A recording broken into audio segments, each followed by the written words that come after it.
cara kilatkan balik cincin dan barangan perhiasan seperti emas, perak, kangsa dan sebagainya.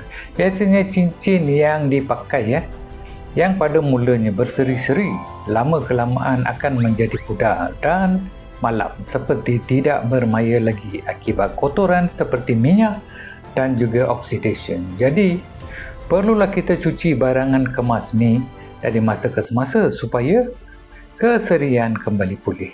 Ada beberapa cara mudah untuk kilatkan balik barangan perhiasan, khususnya cincin seperti ni Saya gunakan cincin sebab ada cincin saja ni, satu barang saja cincin.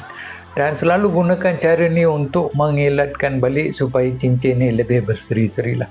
Dia biasa bila kita kilatkan balik dalam sebulan 2 bulan dia akan kusam balik, jadi kita perlu kilatkan balik. Okey, caranya mudah saja. Sediakan bekas plastik, satu bekas plastik